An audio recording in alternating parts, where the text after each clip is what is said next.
But definitely wanted to say thanks to everyone for being here today. Really appreciate you guys taking the time to attend.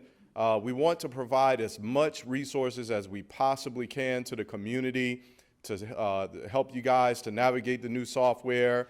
Every day we have been making drastic improvements. Last week was definitely, just atrocious, just because of, tremendous amounts of unknowns that we just simply weren't aware of, that were, occurrences that came about just by simply going live and experiencing those areas. But we've made drastic gains and improvements to overcome that. And this week has been a bit better. I mean, even everyone's, kind of being more complimentary and saying that, hey, I'm having more success this week and things like that, right? So I wanted to kind of mention just a few things that we have been able to accomplish since last week that are really making a tremendous difference. Certainly not perfect by a long shot, but again, the gains are what matter, because every day we're making tremendous progress.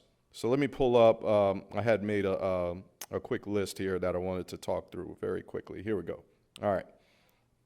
So first things we did was we released in the web application as well as in the iOS app the ability to access the permit search where you might want to see the permit history for an address, for an address. You can now access that. We're going to show it, of course. I'm just talking through some brief updates here real quick. And the realtors, were really impacted by that. They used that resource a lot previously.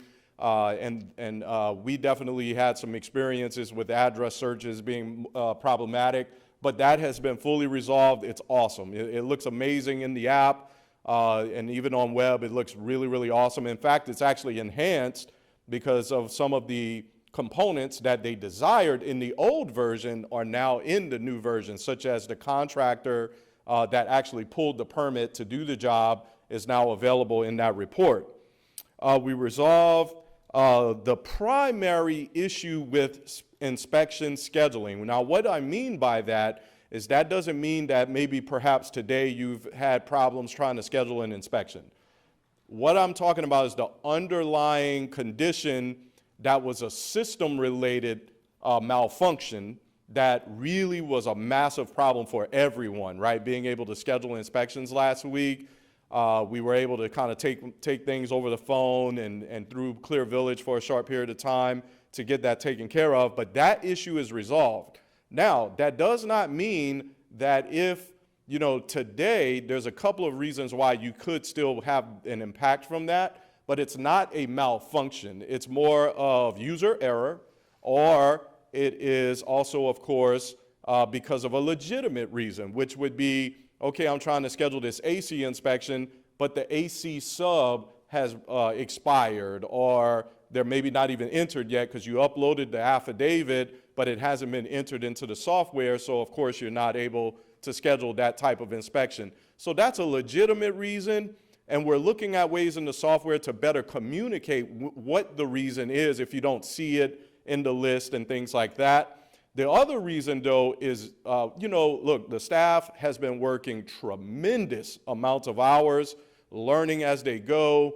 That even though you go through training, I mean, the nature of the beast with these things, and it's everywhere, right? When you go live, especially with the volume Indian River County has, the users are just, they're just bombarded. They're not, they're flustered, and they're still trying to learn, and they make mistakes, and that's understandable, but unfortunately, we get that it impacts your ability to get things done, but it is an attributing factor. But staff has had additional staff training this week. We actually have 2 webinars planned for even next week to reinforce a lot of these aspects, and they are getting better. I can honestly say I've never seen a staff on a software rollout that, they have been here from 5 a.m. till 6:30, 7 p.m. at night, making sure we get inspections scheduled manually, right? Because people couldn't do them online and everything like that. And it just takes time to get all those, 200, 300, 400 inspections in. And, it's just, commendable what the staff has really done to try everything we could to make that first week go better. But it was painful, it really, really was. But I would say that staff has took it on the chin. They came back to work the next week, thankfully. We didn't lose them. But it doesn't mean that they didn't have a really, really bad week. They didn't work 14 hours a day, things like that. So just keep that in mind. Pass them a attaboy if you do see one of those employees. We also activated semi-auto issuance permits, which was another big factor. Because if you're doing just an AC changeout or a shingle-to-shingle re-roof or a small electrical limited scope permit or plumbing scope limited scope permit, those weren't turned on because the county's vendor that processes credit card payments literally they failed. It just was a huge failure. So when you would process the credit card payment, the payment would go through, but it didn't post back to our software, right? It wasn't being routed back. It was routing them back to Clear Village and things like that. So they didn't update their aspect of that integration with the live credentials properly. And we worked with them every single day overnight as they worked out those issues and finally got that resolved. Thankfully, it is now resolved. And then we were able to go ahead and turn on the auto issuance permits, in that when you apply, you're forced to pay up front before submitting the application. And then what happens is on the back end of that, it's not fully automated just yet, but if it's during the business hours of 8:30 to 5, a staff member is literally, all they're doing is just accepting it and it's issuing the permit, okay? So it's, for lack of better terms, it's pretty much automatic, all right? So it may take 15 to 30 minutes or so, but you're gonna get it that day. If you apply for it at 3 in the morning, you still will get it during business hours. If it's after 5 p.m., it's likely you'll get it the next business day, okay? But it's those quick turnaround ones are now active again, and that's in place. So that was a big gain right there. So between resolving the underlying condition where you couldn't request inspections, turning on the auto issuance permits, getting the payment processor issues resolved. I'm not mentioning the name of the company, but with them getting that aspect taken care of, that has really changed the game. And we still have some underlying things that we're sorting out. But again, it definitely made a tremendous difference for this week and going into yet another week. We also did some additional MGO staff. We brought MGO staff members on site this week. So this week we had 4 team members from My Government Online, team members that work with me to help with staff and help things out, help in the lobby. And and the volume has just really been down this week, and it's just made a big difference and a big improvement. So I just wanted to mention those things before we go ahead now and start jumping into some of the training. I really want to just also mention that Scott has, I'm telling you, he's been like a well-oiled machine, just making sure he's following up with us, checking in on things, because it's not the county's fault. The county definitely operates with excellence. The building department has always operated with excellence. This is a software matter, right? And it's because we're imported over 500,000 records from CD Plus, 7,000 of which are active permits, and 1,200 of which are in apply status, not even issued, right? So, when you're dealing with that kind of volume, you're going to definitely have impacts. It's older systems from 20 plus years ago, 3 systems in total, migrating all of that and doing it in an intelligent way. It's a bear, it really is a bear. But the county's moving forward with modern technologies, and yes, we have to make gains and improvements, but that's the real reason, right? So, it's not a pointing fingers thing. It's definitely just, a part of the implementation process. And this one was particularly complex and complicated. For that matter, let's go ahead and move into some of the training aspect. Now, I will say that 3:30 is my hard cut because I have to go to the airport. I've been here 3 weeks. I just got to go home and cut grass, right? And I'll get back as soon as I can. And I promise you, we will be on site all next week as well. I won't be, but I'll be working with staff remotely, but I will be back for sure. So let's get into it. So first thing I wanted to mention that was great from this morning's training is that some of the current contractors are using the older customer portal, which is fine, nothing wrong with that because you're familiar with it from Sebastian in a lot of cases. And Because of that, the new portal wasn't out yet. So I do want to mention that they're both the same portal and you use the same login to utilize either one of them. They're the same company. It's just a completely different front end. One is at mygovernmentonline.org. That's the old portal, okay? Now I'm saying the old portal, you can still use it. It definitely functions as it should. However, and this is what that one looks like, okay? And you log in with your username and password and all that good stuff. However, the new portal, which is the one that rolled out with all of our newest implementations, including Indian River County, is at MGOconnect.org. Now, what's the reason for this? The old portal was just a web-based option. It was just a website. The new MGO Connect portal is still also a website, but there's also installable apps for your mobile devices that are available. So on Google, on the Google Play Store, as well as the Apple iOS devices, you can install those apps and pretty much operate as it does here with the regular site. And that's what we are endeavoring to do, is to bring those modern platforms and modern technologies. But it really is complex in a lot of ways because of the unique aspects of Indian River County and a lot of the very, very small variables. And we have to build all of that into not just a web-based platform, but also in the mobile app platforms as well. And it definitely hands a lot of other challenges that come with that. Now, with that being said, let's go ahead and go through the training today using the new MGO Connect portal. First thing you would want to know is when you go to mgoconnect.org, you're going to see this page here, and you would go to the customer portal, okay? You would go to the customer portal there, and then you would select Florida, and then you would select Indian River County. Certainly, you could even go to Sebastian through this portal and Escambia County and other locations as well to do permitting in all of those communities. And this is what the landing page looks like for Indian River County.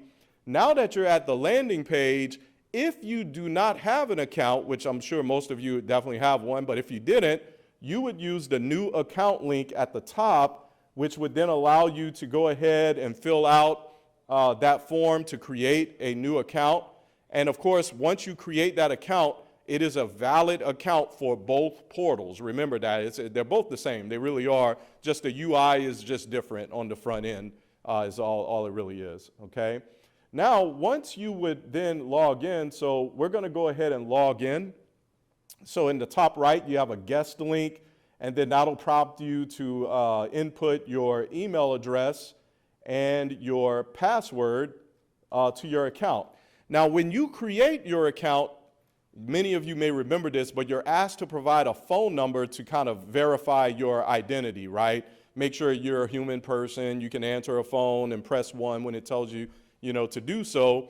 That phone number that you use there is at least one number that will potentially give you access to permits that are in the software. Now, I'm going to talk about how you can add other numbers as well to your list of verified numbers, but those phone numbers become your key. You used to have a confirmation number that you would receive that you could use to access permits and things like that. This one is a little bit more locked down, a little bit more restrictive to where you can't give that confirmation number out to whoever you would want so they can go online and access that permit. This one is a little bit more restrictive, and we're going to talk about that.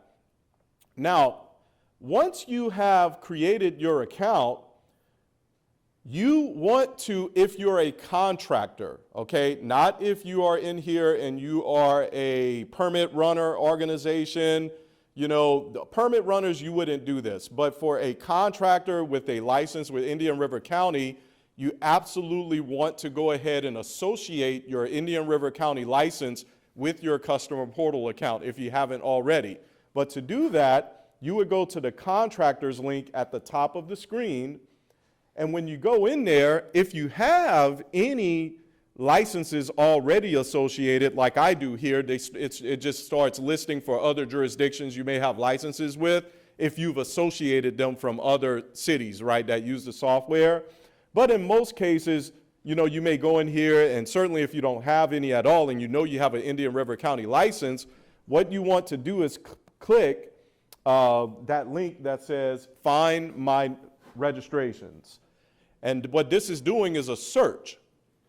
And it's using the email address as one search criteria that you log in with, right, on the customer portal. And it's trying to make a match back to any city that uses My Government Online or county that has on file a contractor license with that email address listed, okay? So that's criteria number one it's using to identify your licenses that are out there. And number two, it's using your verified phone number that you entered at the time when you created your account. So it's using two mechanisms to search out there and try to find those licenses. And then ultimately, you're going to have a list that will likely pop up, at least one, right? If you have an Indian River County license that you haven't associated yet, it is going to display there. And then from there, you're going to want to associate that license. And I think on the last page, I have one that is in Indian River County there. So keep going to 7 there, 9, there we go, okay, all right. So there's an Indian River County license there, just as an example of what that would look like. It says Indian River County, it would have your local license number, and then what you would do is you would select in the top right corner of that record, and then you would add that license to your account. Now, I caution, you only want to associate licenses that are a real current license. So why am I mentioning that? So CD Plus is a system that's been around a long time, okay, I think like 20 years, right? So if at one time, you know, you had a license with the county and, you know, and you were doing work at that time, but then you kind of stopped doing work much in the county and that license became like an old retired license, or you know, it's not even the number you work under anymore, don't associate that license, okay? Because that, you know, could potentially show you as being inactive for that type of license category. So only associate your current comp card number, okay, that you operate under today, if that is even applicable for, you know, you guys, right? It may not be, but I do want to mention that so that you don't just kind of just say, oh, okay, there they are, and just select them all. No, make sure you only select the 1, 2 licenses that are legitimate that you're operating under today with your business. Now, once that is completed, you've now effectively linked your license to your customer portal account. Now let's go to the final page again, Erica. And there is a contractor in there. There we go. If you, JJ's Design, there we go. So let's just say I worked with, I was the contractor for JJ's Design. I linked that to my account. Now I can click and view that license. And not only that, I wanted to show you this because this is somewhat of a shortcut, how now that you've linked that license, you can find a list of permits in the software of all the historical permits that have that contractor listed as a contact.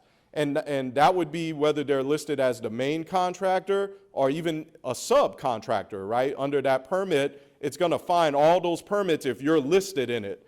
And the way you would do that is now that you've opened that license record, there's a permits tab there.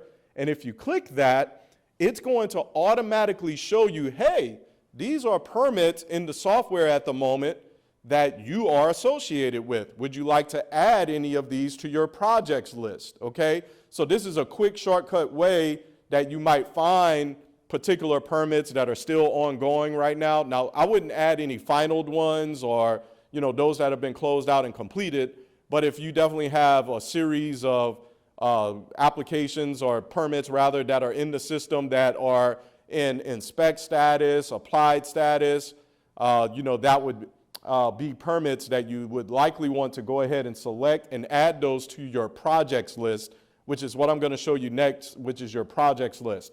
Now, I do want to mention that there is some variation in the project statuses between the two systems. Old permits that are migrated over, they still are in current statuses, that look like apply, inspect, right? And the final status is usually says final, right? Like that. But in the new system, those statuses are pending under review, permit issued, and then permit completed, closed out, okay? So basically, if you see apply or if you see pending under review, they mean the same thing. They're just two different terms because of the two different softwares, okay? So apply and pending under review, same thing, okay? It's just the older permit may say apply, but the newer ones will say pending under review. Second one is inspect. Inspect means that that's a permit that has now been issued and was in CD Plus, and it's in that stage of, of having inspections being performed. In the new software, that will actually be called permit issued, and it remains in that permit issued status until it ultimately gets closed out. And then the last status in the old software was called final, and in the new software it's called project closed.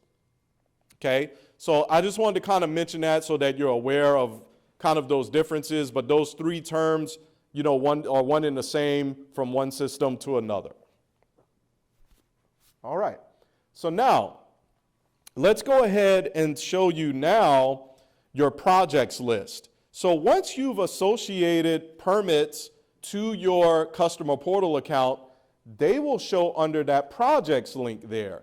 And then if we scroll down, you'll see that I kind of start having, various different permits there. You can see the permit number. The permit number is going to be the same as it was in the old system. It retains that same permit number in the new system. That's how you're going to be able to start differentiating between, oh, this was one that was migrated over from CD Plus, and this one is a new one that literally originated in the new software, because ours follows that same convention of the year, the month, and the number for that permit, but ours has dashes in between that. So you got the year, dash, 2-digit month, dash, and then whatever that sequential number is that was assigned to that next permit when it was created. Okay, so it's following that same convention, but the dash separator will definitely clue you in that it is a native permit to the software started in the new software. And this is how you would find any of those that you just linked using your contractor license that you may have linked from that particular view. Now I want to talk about if you are the type of business where you have multiple company staff, right? You have a lot of different staff members, and they also create a MGO Connect customer portal account, and they also want to associate, many of those permits to their customer portal account as well. Well, the way you're going to do that is by the usage of that verified telephone number that is commonly being listed on all of the permits that are pulled for your organization. So, and that number is going to be the telephone number that is on file with contractor licensing, okay? Because whenever you started a permit in CD Plus, one of the first things they did was connect your license to that permit, and that then populated the demographics information about your contractor record. And a lot of times that phone number might be like the main office number for your business, okay?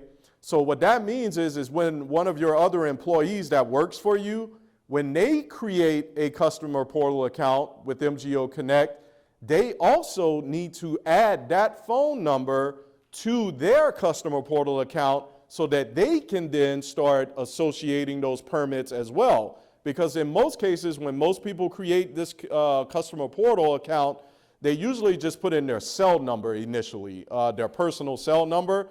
But see, that's not going to make a match to the permits that are in the system, that have been pulled previously. So they also need to go ahead and add whatever that phone number is that is on file with contractor licensing. And if you're not sure, you can always pull up one of your permits, go to the contacts and look in the contractor area and see what that phone number is. And then from there, that's the phone number they need to add to their customer portal account. And this is how you would do that. So let's just say you have a superintendent, or you have a in-office staff member, and they need to also start associating, certain permits They're not the contractor, but of course they still need to access them and work with them. So what they would do is they would go up to the top right where their name is displayed once they've logged in, and then they would go to their profile, and then there's a My Numbers option there. And in most cases, they'll have one number there. It's usually like their personal cell number that they used when they created their account. But nevertheless, they need to add whatever is that common phone number that is on that contractor license record with the county. They need that number also added in here so that they can gain access to that. And what they would do is they would add that number, they would type that number in, maybe select work, and then they would go ahead and add that number to their account as well. Now, just because they do that though, doesn't mean that it's immediately now, a kind of a verified number, if you will, okay? What happens is the system, once again, it calls that phone number. So if that phone number happens to be like the main office phone number, then hopefully they can stand by and get, and have the reception answer it and press 1 saying, yep, that's an activation and things like that. But if you can't, no problem. All they need to do is they need to then have that phone number manually verified by MGO staff, which we can do. And what we do is we will call your office. So what they need to do is call our help desk and let us know, hey, I've added this phone number to my account and I need it verified on my account. And they'll just call us at 1-866, it's a toll-free number. It's 1-866-957-3764, option 1, just press 1. And then now one of our agents are going to take that call, and when they say, how can we help you, they'll just say, yes, I just added another phone number to my account. I need to get it verified. They'll go ahead and ask him to send an email, especially if it's the same company information, or they'll call the company and have someone vouch to say that, yes, he is a worker that works with us, and then they'll verify that under his account, and now he's good to go. Now that that person has added that phone number, he will need to then start adding permits to his account, right? Those existing permits. But he can't do it the way that perhaps you may have through the contractor's link, because he's not associating the contractor license. He's just getting access to the permits via that phone number. So this is how easy that is to do that. You would then now, or that person would then now start adding whatever projects he needs to access. Now that he has that key on his customer portal account, he would go to the home tab or the home screen and go to search permits here, and then select the permits tab, and now simply search by that project number, also known as the permit numbers, or you can search by address. And then once that permit comes up, over to the right, there's an option there, that hamburger menu option, navigation menu, and then now that person could select add project to my account.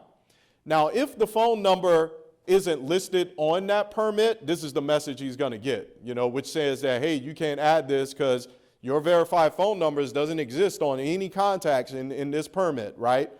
But of course, obviously, he, most likely is going to have the success to add it because he just associated the phone number that is the common phone number that the contractor has on file with the county. And then it would just allow him to proceed and add it to his projects list, and then you're on the projects list and it would be there, okay? And you can add as many as you need to. And look, once these get finalized, you don't have to let this list grow over the years, right? All you have to do is, as they get finalized out, you can actually remove it from your projects list, because you're not going to want to, just keep these perpetually unnecessarily. You can always go do the property search and see the history and things like that way. So I would say remove those from your list.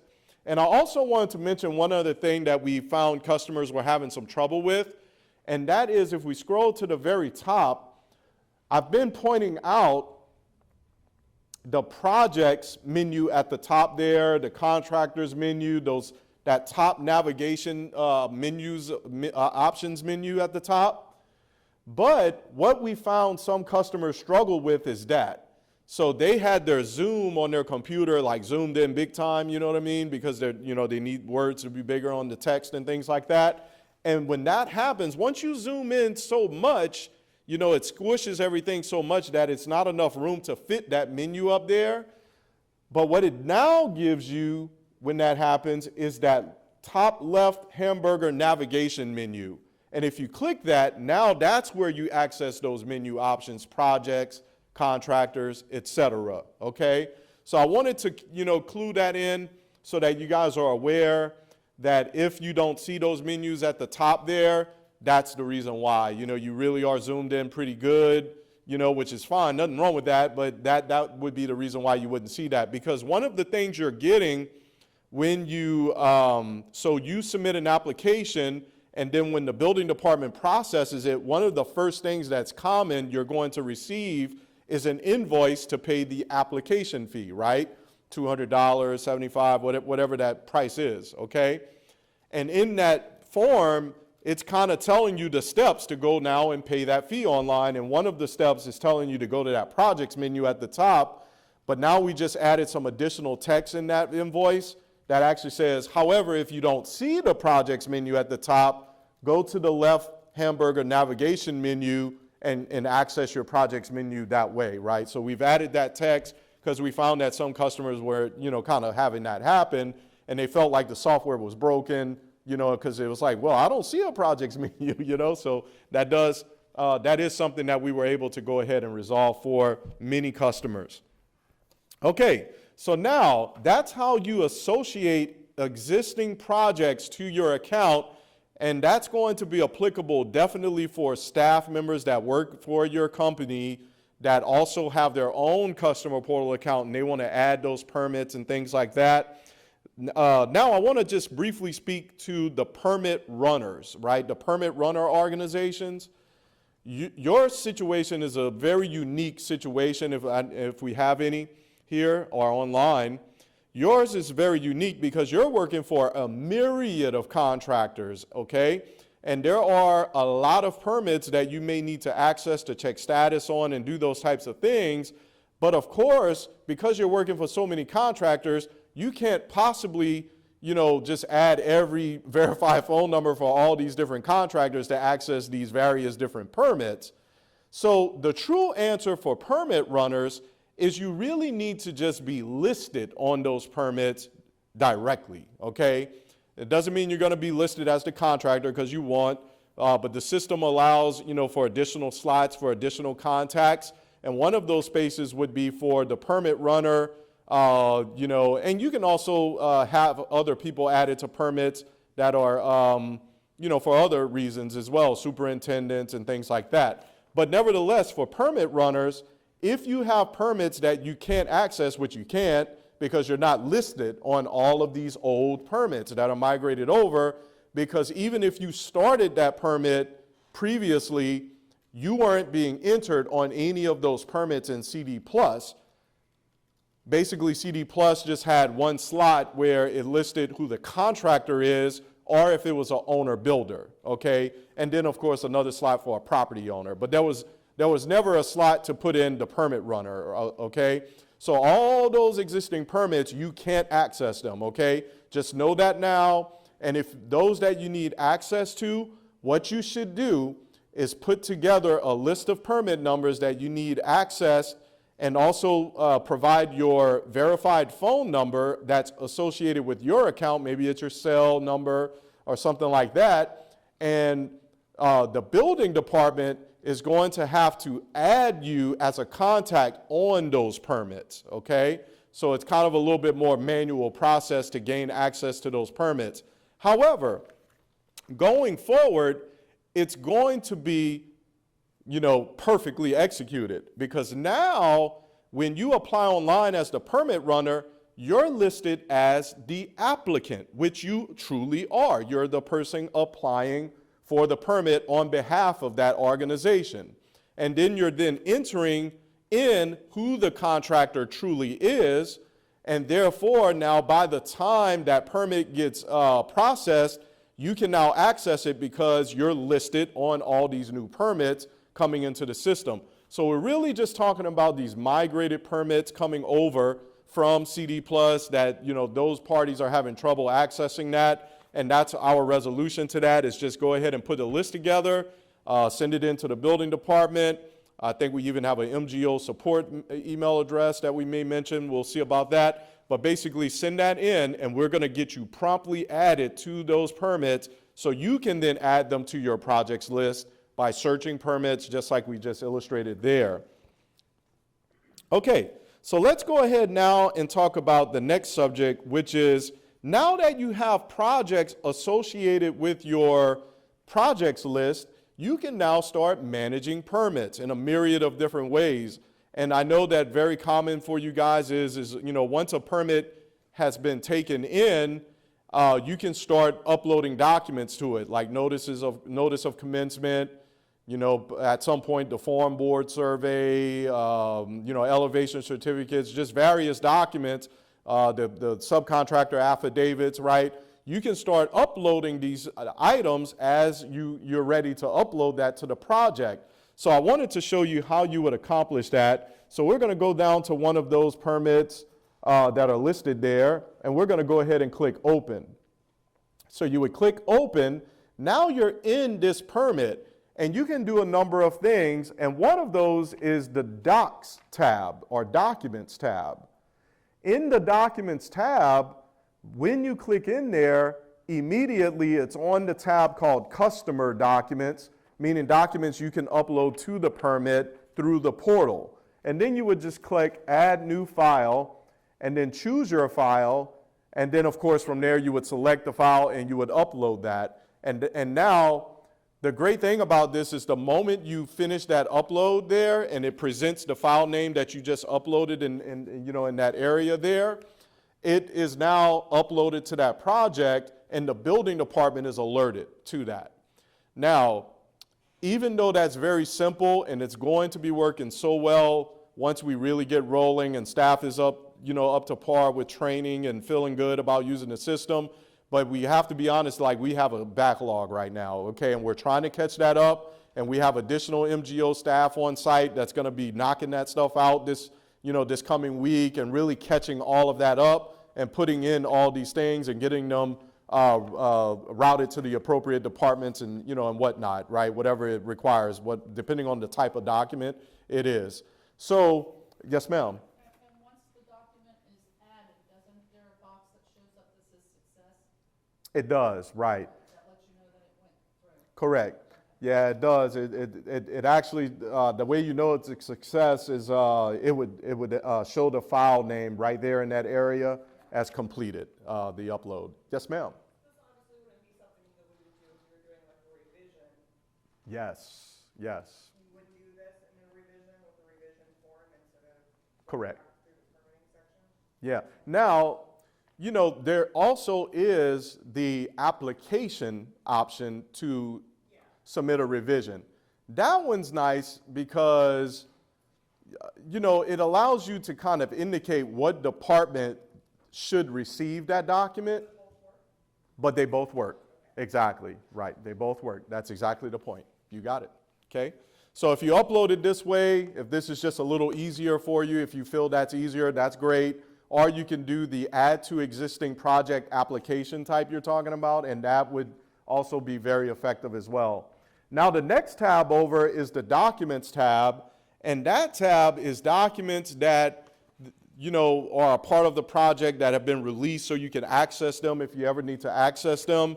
And primarily like the job site documents, the job site copy of the plans, the stamp plans, approved plans, things like that. That's where those are going to be accessible. Now, a bit of an apology here. We found out yesterday in our inspector meeting in the morning that even though we migrated all of the documents from their current system, we have discovered that some projects don't contain some of the documents, okay?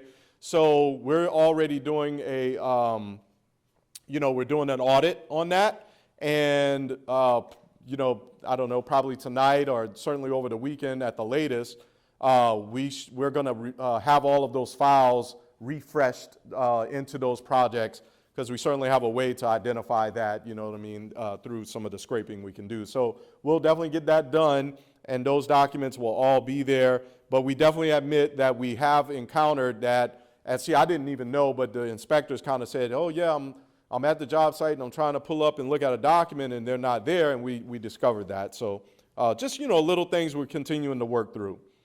And then finally, the planner review tab there, that tab is where you would see plan review letters that have been created. Now, I do want to say that also the plan reviewer, they have been instructed and will email plan review letters directly to you. So you don't have to necessarily go here to access the plan review letters, but they are there when the letter is generated and created, okay?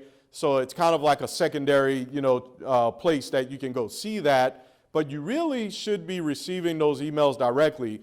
Now, you know, please keep in mind once again that, again, you know, the processing time has slowed down because of, you know, the first week we really had a lot of chaos there and a lot of problems, and now we're kind of finally starting to process more and catch back up. So just be patient with us, because I had a customer come in today. They did the application online, and they just hadn't seen any movement, so they came in to check on it, and that's all it was. It was still sitting in the application queue waiting to be processed, but it will definitely happen. And the staff from MGO next week, that is one of the main goals they have, is to catch that application queue up for applications that have been submitted. So you'll get the invoice to at least kick things off and pay the app fee and get it into plan review, right? And get things moving. So that's like their main focus right there. Okay, so now we want to talk about, so again, while we're in that particular project, we want to talk about, and we may look at a different one that actually has a task list on it, but we want to look at permit number, and I'll tell you here, the one that ends with 1729. So when you go into a permit, you can also check and see the whole status of a permit. However, on imported permits that have not been touched by a staff person, those won't have requirements on them, what we call requirements, or a workflow that kind of indicates, hey, these are the inspections we expect you to request, right? This is the documents, you're at the form board part, so we need you to upload that, right? So that has been a perception that you won't have that, you know, because it's not there, obviously, and, you know, we get that. But it's a task that, man, we're just overwhelmed. We're trying to catch up, but each one has to be touched individually to really indicate that, because between the two systems, there was just too much variation to know how we could import that stuff and set the requirements where it actually truly is, because you had like email system where you send in applications that way, and, you know, and then you had some that were kind of indicated differently in the old system and things like that. So it just really didn't allow us to have the convenience of really being able to systematically set requirements on the imported permits. So what we did is we said, okay, we know we can't do that accurately at all. We're not going to set requirements on permits at all that are migrated over initially. But eventually, as we touch them, we will load the requirements on them and then adjust the requirements to get things to where they truly are in that process, because you got to do the comparison against CD+, right? Pull it up there, and then now modify it as needed, okay? But again, in the meantime, you definitely are going to see a lot of permits that won't have what we call the task list. So if we click on task there, now you will see this though, you will see the inspections part of the task, because all that's showing is the completed inspections for the most part, like all that were previously performed. That definitely is there, even migrated over. But if we go to the tab called requirements, this is what you won't see in a lot of cases. Now, the result of that is this. Obviously, those are going to mostly be in the inspect status. But when they're in the inspect status, other than maybe, certain documents that you need to turn in, during the inspection process, what that is doing, and you may have already noticed this, is when a project doesn't have requirements on it at all, when you go to request an inspection, you get the whole universe of inspections to choose from to select. And that has really been, a painstaking thing for a lot of people. And we get that, but we had to pick the poison here with that. And, now you got to scroll through, I don't know how many it is, 100 inspection types maybe, to pick the one. And you kind of got to look at your inspection history and also kind of know, okay, what did I typically need to get next? So, it's kind of one of those things where you got to kind of have that knowledge a little bit to know what to request at that point. And now, last week, there was that systematic problem I was telling you about, that even if it was in inspect status, even if you had the subs loaded, you still didn't see the inspections in that list that you needed, right? But we fixed that. So now the only thing that really will happen there is going to be if the subcontractor affidavit for that sub hasn't been entered in, or if they are entered in and they've gone expired at that point, right? Then you won't see those options in that list. But that's kind of normal functionality, other than it's just not a great indicator to you. And we're going to be enhancing that so that it won't just take it out of the list. So it kind of feels like, man, I don't even have those as an option, right? And then now you don't know what's wrong. It's better to leave them in the list at that point, but they'll be grayed out, and over to the side, sub has expired, right? Or sub not entered, or sub hasn't been applied to the project yet, or whatever the reason would be for that situation. Those visual indicators, we now understand, how important that really is, so that you can quickly and easily see. And also, if you can't request a final inspection, in most projects, that's the one inspection that you won't be able to request because of fees due. See, you can request pretty much everything you need all the way up to the final inspection, but if you get to the final inspection and you have re-inspection fees, that one won't let you select it for that reason. But that's the only one that's kind of set up that way, is the building final. So all of that definitely is working as intended now. But this system right now isn't doing a great job to visually communicate those things, right? So right now, it's kind of like, oh, is this still remnants from week one? I don't see the inspection in there. But now what it really is it's got something to do with the subcontractor, usually is the case. Now, on some of these imported permits, we've had definitely some user error as well. Because like I was mentioning earlier, as each permit that was migrated over gets touched in some way, right? Because a customer calls about it and we pull it up and we say, okay, this is one we might as well put requirements on it because we're opening it anyway, right? And then they have to remove the tasks that have been completed already, that aren't needed, out of the workflow. So it's been through plan review, so we take all that out. Permit's been issued, we take all that out. They've turned in the form board, so they have to manually do that. And okay, this is where we're at right now, which is at the rough ends, right, or something like that, okay? But staff, and look, and I'm not pointing the finger, just, I'm trying to give them a break because it is new, right? So, but in the doing of that process, they may make a mistake and they may leave something that's blocking you from moving forward, like the form board survey, and now you can't get what you need or something like that for an inspection. And that's because they made an error, you know what I mean? So that's not a system problem. And we're working with staff. Again, we've been doing reinforcement training with that. We're doing even more next week. And we're just continuing to hammer it home. And every day it seems like one more person gets it, and they're good now, and we're just chipping away at that. We're getting better. We're definitely getting better. Now let's look at the task list together and what this would look like. So if this was one of your current permits, the task list, when you go to the requirement side, first it has by default only expand the current stage, meaning it's kind of showing you where you're currently at this very moment, what stage you're at, and that right now we need a slab pre-pour inspection to be requested right here, okay?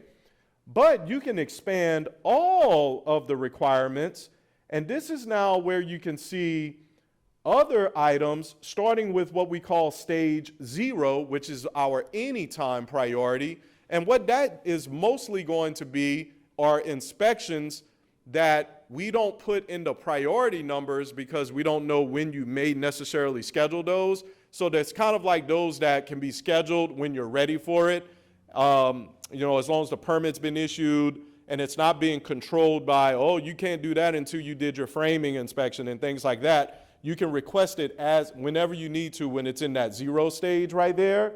But as we go on, we've been through stage 5, stage 6, the permit was issued, stage 8, the density report was acknowledged, that was turned in, the form board was acknowledged, plumbing underground rough was inspected. Now we're at 9, right? And now we need to get that slab pre-pour, which was formerly known as slabs, right? Whatever number code that was in slabs, right? That's replaced it now. And then after that is passed, you'll get your tie beam. Then your 11 is your roof sheathing. Then 12, your roof dry-in, your strapping, your truss bracing. 13, your rough ends. 14, your framing, insulation wall, drywall. And then you kind of got your roof finals, utilities. And then now, you have some final checks going on if they need the elevation certificates and things like that. And 19 would be blower door cert, as well as your final building, your final drainage and engineering final right there. And all of the other certifications that are needed when it's like a new house, or a new building and things like that. So it's going to give you this again, right? You're going to get it back and it's going to be strong. It's going to be nice. And you're going to know exactly what's going on with that permit. But right now it's hard because, you're pulling up these existing permits and you had that nice thing in the old portal like this, but you no longer have that on those existing permits, at least until staff manually has updated it in some way or another. So and I get it, just bear with us as we work through those, because again, once we kind of get more of those closed out, there's just less that we got to, work through, okay? So that's the task list, and that's that's for every type of permit. Now, AC changeouts are real easy, right? They're not nearly as long as that. It's like application fee, paid, pretty much if it's like an AC changeout, it's just pay the fees, and then it issues the permit. Yeah, that's what it does. And then after that, you have a mechanical final inspection that you have to perform, and then it gets closed out, right? So all these new ones are going to really flow super good, no issues. So we have to overcome just these migrated ones, man. Oh, man, it's heavy. Okay, requesting inspections. So now that we're in the task list here, we're going to talk about how you would request an inspection and how that drop-down list kind of presents that. So we're going to go back up and we're going to click back over to the inspections tab right there. And now we have our request button to the right there. So we can request an inspection, and then we get our drop-down list. Now this drop-down list, what it does is the ones that are going to be shown first are those in that anytime priority. So as long as your subs are there, your subcontractor affidavits are there, it's going to list all of the inspections in the any time that you can perform first. Then at the bottom of the list would be that slab pre-pour, which is where we're at by the priority numbers at the moment. So sometimes you may start scrolling through that list and you kind of scroll through the S area and you're like, well, I don't see my slabs, right? I don't see the slab pre-pour to select. Go all the way down. That's where that will be as it starts picking up with the priority numbers. So it definitely will show all of the anytime options first, and then what is applicable based on the priority numbers from that point. Then you would select the date of your inspection, as shown there, and then you could input any notes that you have for the inspector, gate codes, access, things, how to get there, anything like that. And then you click Add Selected. And what that does now is it hasn't submitted it to the jurisdiction. You would have to click Submit. But if you wanted to schedule more than just the slab pre-pour, you can actually click Add Another Inspection right there.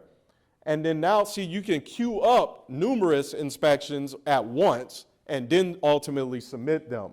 So now we have 2 queued up. Let's do one more. Add inspection to the request. And we can do one more, okay, like that. And then put the date in. And then add selected. See, now we have 3 queued up. And then if we don't want to submit this, but if we did click submit, boom, it's on the list for that day that you requested it for. And then that will get assigned out to the inspector, and they're going to go out and get those inspections performed for you.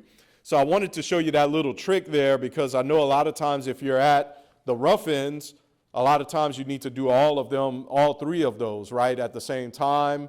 And same thing with the trades for the finals, you got to schedule all 3, so you want to do it like that to save some time with that. Okay, yes, sir. Yes, sir, 4 a.m. of the same day, the current day. So if we wanted to get one in for today, it would have been at 4 a.m. would have been the cutoff, because I think that's what they had before.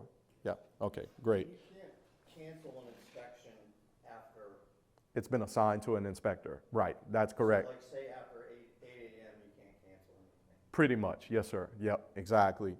And that was just a new approach, because the inspectors themselves, they can cancel it for you if it's like a true reason, extreme reason. Just call them and then they'll cancel it. But really, in most cases, what this was, and I had a meeting with them yesterday, and they were saying like, oh no, we really love that. We want it that way. This is exactly how we wanted it designed, because this is what they're telling me, right? That what they said they have been having for a very long time is guys, will kind of take that gamble and schedule the inspection for the next day, thinking the subs are going to be finished, and then they show up the next day and it's like, oh man, we still got all kinds of work to get done. We can't get the inspection. And then now the inspector is already headed there, and he's got his work list already assigned to him and things like that. And then bam, they'll cancel it, and and he just kind of made a trip maybe and things like that. So they said that's been kind of really messing them up a lot. So that's why we decided to go around that route with that, and that's going to help them a lot up until they auto assign the inspections out, which they commonly do that around like maybe 6:30 or so, but you can still cancel it up to that point as long as it hasn't been assigned out. And as we work out some of the little glitches and things with the assigning aspect of the software, they may actually be able to go ahead and execute that a little bit later, okay? But right now they have to do it earlier, because we are still working out a few things with the algorithm and how it chooses what inspector to assign things to automatically. And so they have to do it a little early so they can manually make tweaks to that. But as we refine that a little better, that should make that not be necessary to go ahead and do that at that time. Okay, so applying online for a permit.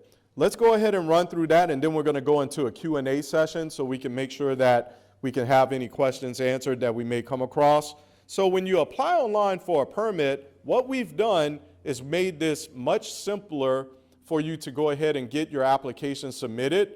And what I mean by that is we have put in a new policy that allows you to submit the application even if you hadn't had your contractor license associated with your customer portal account.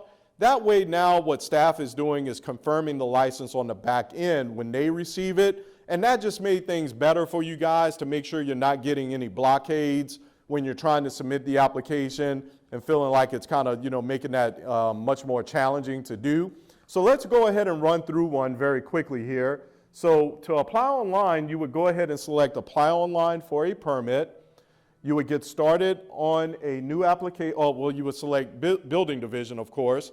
Or you would select fire marshal or fire prevention if it truly is a fire system permit you're applying for. And then from here, we'll select aluminum.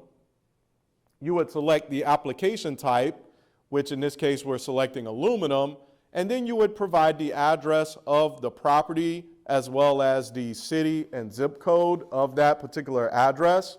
We are working on an integration for this part where you can look up the address. So hopefully that'll be coming very soon, so you'll be able to actually just look that up and populate that. And then you'll click next, so very simplified process there. Now this part is very, very important right here.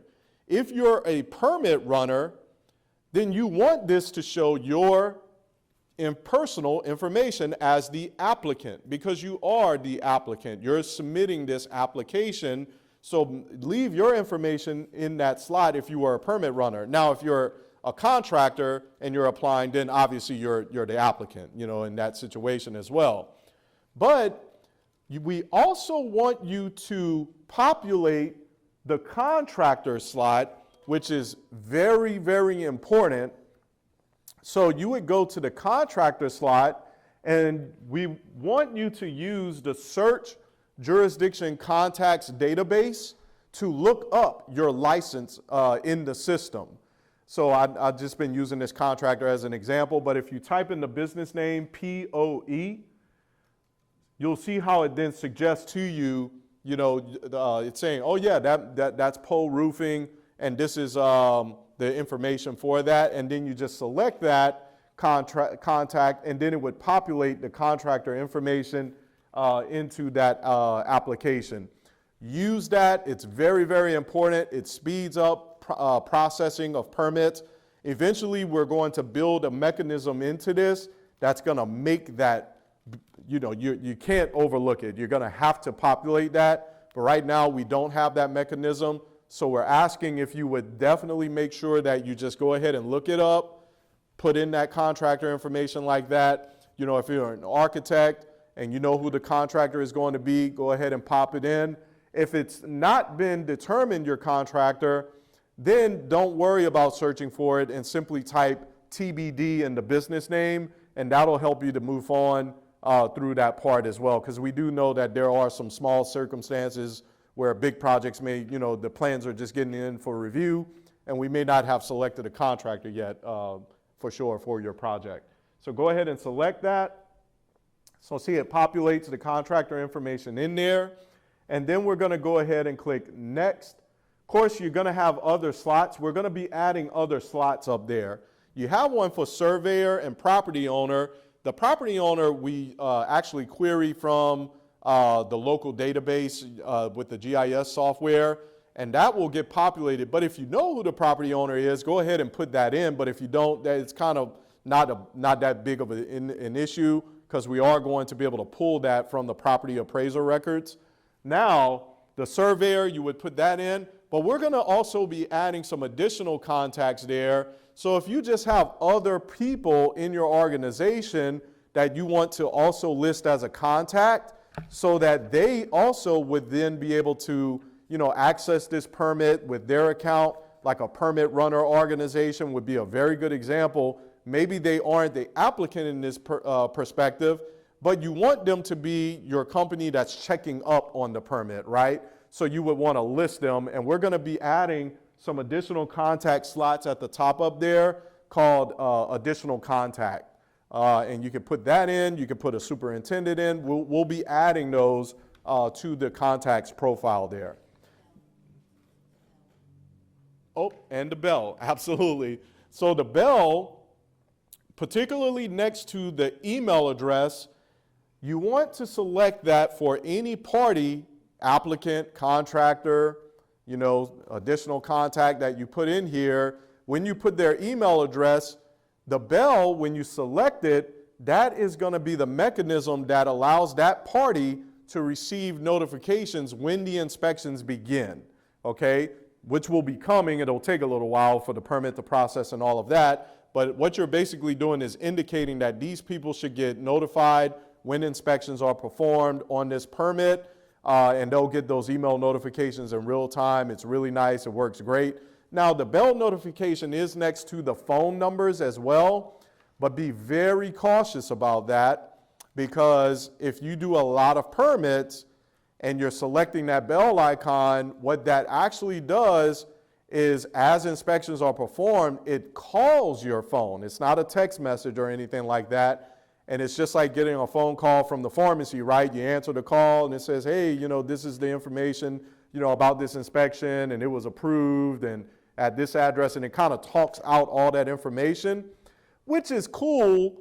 But the email, when you have a lot of volume, is so much better, because you can refer back to the email when you need to, because you may be in a meeting and you can't answer that phone, right? Or if you needed to forward that email off to one of your subs, how nice is it that you could just forward that email to the sub? Hey, look, we got this on this inspection, this was a problem, and then you just forward it on to him like that. So the email is the way to go. We have the phone option, but it's really was always intended to be for maybe a property owner that doesn't do a lot of permits, like builders and contractors and things like that. And he's just getting one permit, to put a fence up at his house or something. And maybe he doesn't even use email, right? So he could get it in that manner with the phone call. Can you add multiple people or emails to that? That's what those slots are going to be reserved for, those additional slots we're going to be adding at the top. So you'll be able to put in more parties up there. Right now, they're not there, but we definitely are going to be adding that, so you can definitely get those.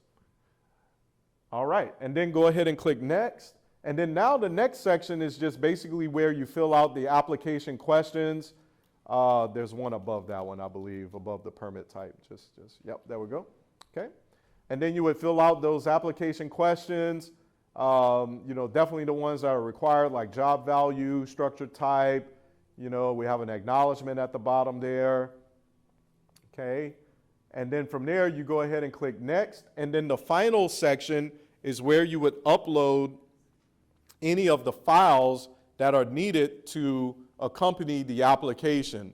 And it needs to be a complete package, right? They say that all the time. Look, when you're applying, upload all these documents that are needed at that time.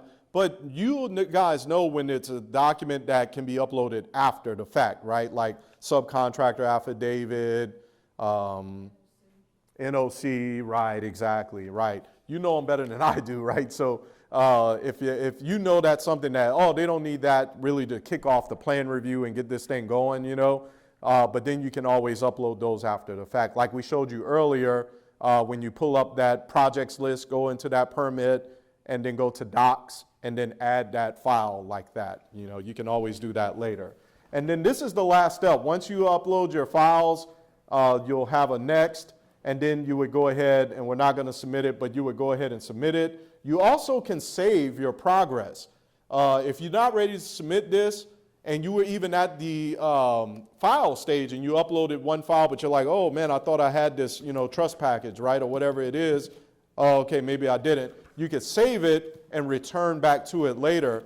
If you save the application, it also goes in the projects list, but it's just going to show up as an application number, not a project number, APP-101 or something like that. And then you can always reopen it and then amend or update your application, add to it, and then ultimately submit that application when it's ready to go. Okay? And then now we want to talk about paying fees online. To pay fees online, once you receive, so you're going to submit your application, and then what's going to happen is whenever you submit the application, you're going to then, once they process it, which right now admittedly is slow, okay? So don't be concerned if it's taken several days to get something back from them. But when you submit it, eventually they're going to accept your application, and you get an email alert when that happens. That doesn't mean that it's approved or processed. That's just your indicator that, they finally have gotten to it and they're now working on it, okay? And then shortly following that, in most cases, you're going to get an invoice saying, hey, right now these are the fees that are due, which is usually the app fee if you're doing building permits and things like that, right? $75, $200, whatever it is. And that now, in that invoice, it literally breaks down the steps to follow. And the steps that it tells you is it assumes you're the person that applied for the permit. And because it assumes that, it knows that if you did submit that application online, that project is definitely in your projects list, okay? Because if you did the application under your account, by default, when that application turns into a project, it goes in your projects list. Now, other people need to search and add it to their projects list, right? But for you as the applicant, it goes there automatically. So now, what you would do is when you would receive that, that invoice, it's going to tell you to log into your MGO Connect customer portal account, go to your projects list, or of course, if you don't see the projects option up there, then you know it's the hamburger menu at the top left, which it now has that language in there, right, to indicate that. And then from there, you're going to go down to permit number 1075. 1075. All right, so 1075, let's just say that we received the invoice and it's telling us to go online and pay. Then it tells you to go to the fees tab. And then it will tell you to click on that payments button. And then at the bottom is where you can now complete that payment online. So you would just select that fee and we can click it. So you would go ahead and click pay online and it's going to route you now to the payment processor's payment gateway where you would input your payment method. You can pay with credit card, or at the bottom where it says payment information, you can change that to e-check. And that would allow you to put in a routing number and an account number to pay with a e-check transaction, which is going to be far less fees than a credit card processed payment, okay? So those for an e-check, you know, if it's a big permit fee of like 10 grand or something like that, you definitely probably want to use that because it's more of a flat fee and not a 2% or something like that, okay? So that's how you would complete that payment online. Once you would process that, it routes you right back to that fees tab where you would then be able to print your receipt.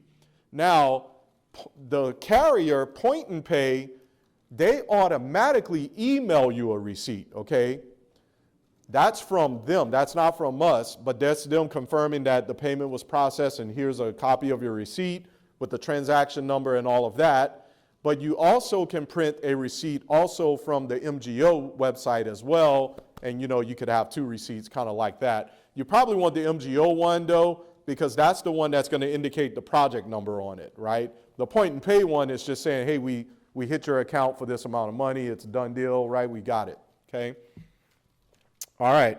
And now we wanted to show you a few reports that have been very important to the community as well.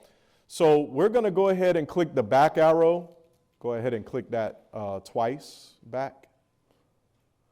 All right. And we're going to go to the home page.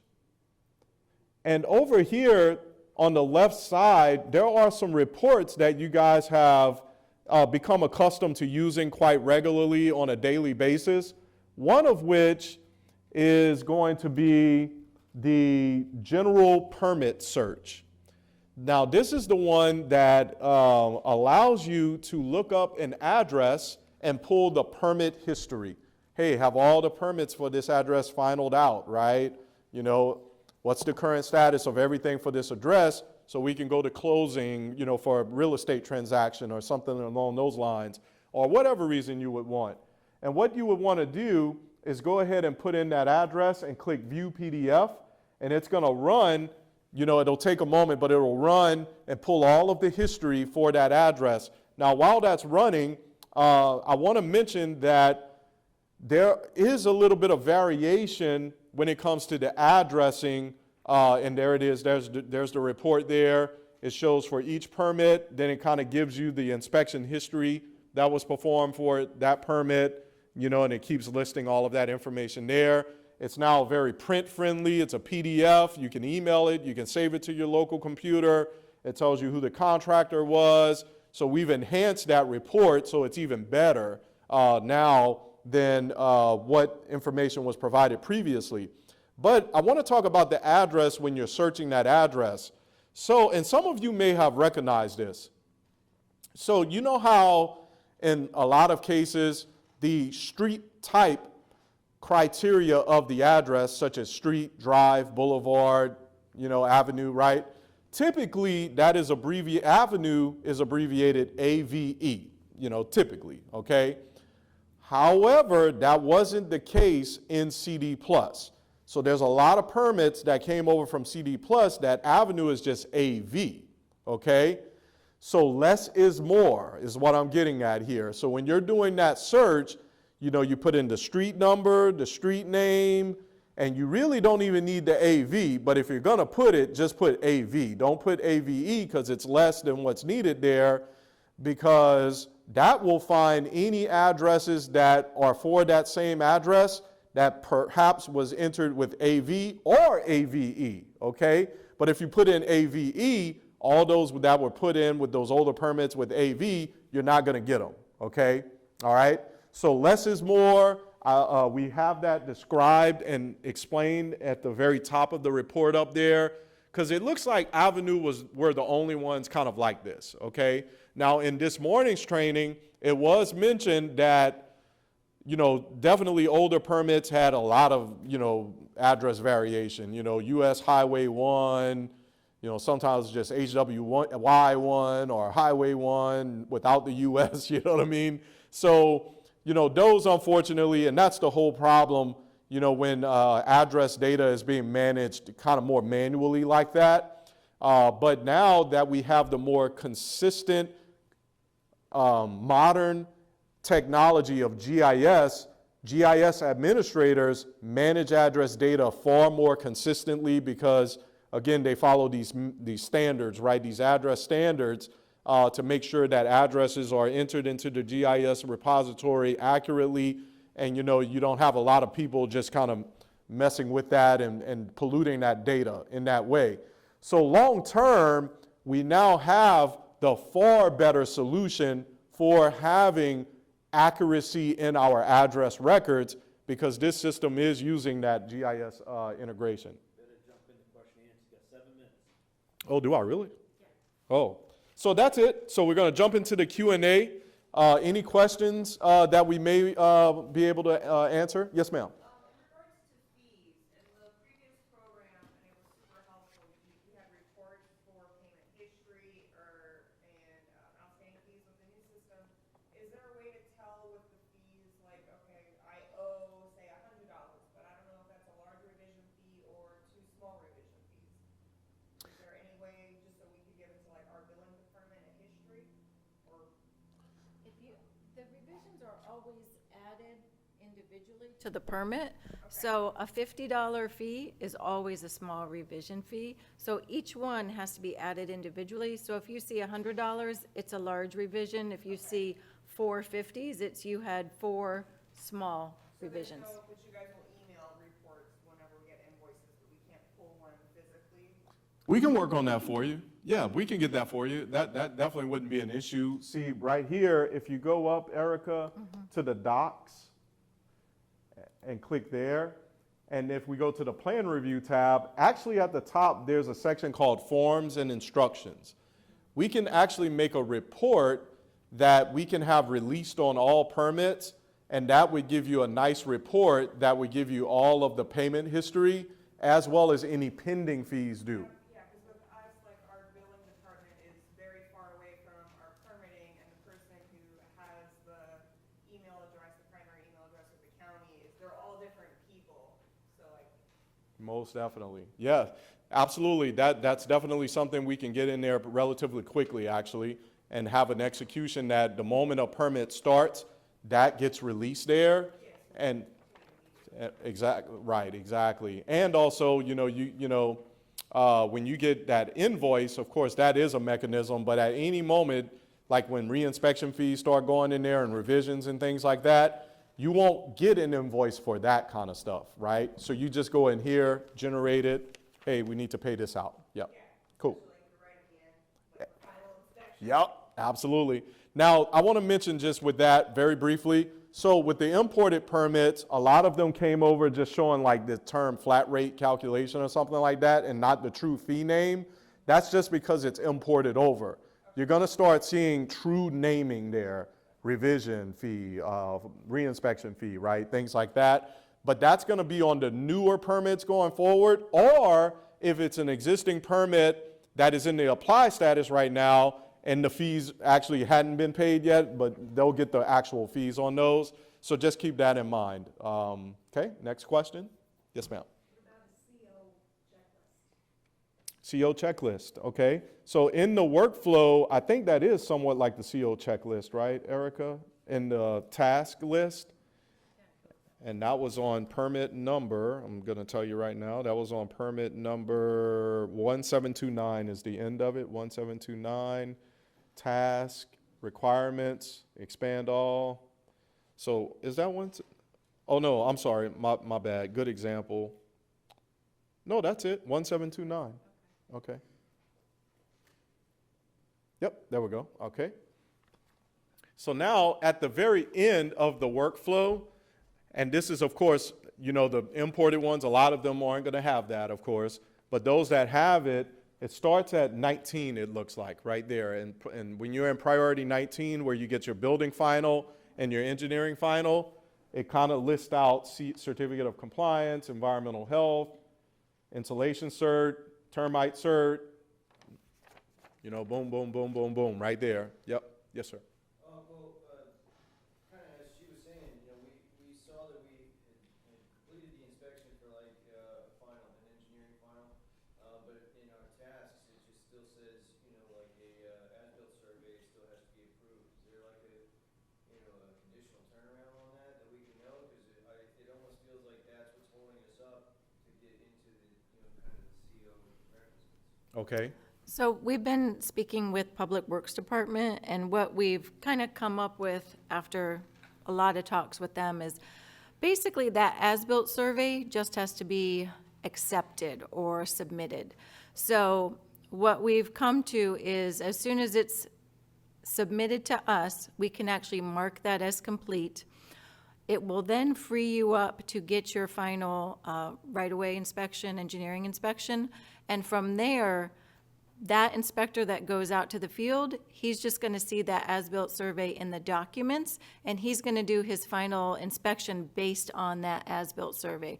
Now, if for some reason that survey does not meet his requirements or the infield conditions don't match the survey, you will not pass that inspection, then you'll probably have to turn in a revised one. But as long as you submit it, and then we basically accept it, marked it complete, that's when it's going to free up that inspection. We've also talked to them, because one of my questions today to them was actually about their elevation certificates, and if they really need that prior to that inspection. So we're actually going to modify these requirements, because really, as long as they get it sometime in that stage 19 is going to be fine. So your priorities are going to kind of get changed a little bit, and that's probably going to happen over time for a while as each department kind of gets used to this system and we really kind of fine tune it. But as long as you turn in that survey, again, allow us probably 24 to 48 hours to actually process it and accept it. As we get caught up with the backload, though, I think you're really going to see that, every day people are monitoring that queue and those documents are going to be processed much quicker. So guys, I'm going to head out. You're in phenomenal hands with Erica and Scott, obviously, you know what I mean? I'm just a guy from New Orleans, But definitely thank you for showing up, being here today, taking the time to attend this class with us. Every day it will get better. I'm not going away. None of our staff are going away. We're just making gains every day to smooth this on out. And then long term, we're just going to have a phenomenal system together. So just hang tight with us, and I guarantee you, we're going to get to the point where you guys would really be very proud of the system that we have selected in Indian River County. So thank you. All right, guys. Okay, yeah, got it. All right, guys. Love y'all. Have a good day. What if you have impacts? Will that calculate through or? If you owe impact fees? No, impact windows?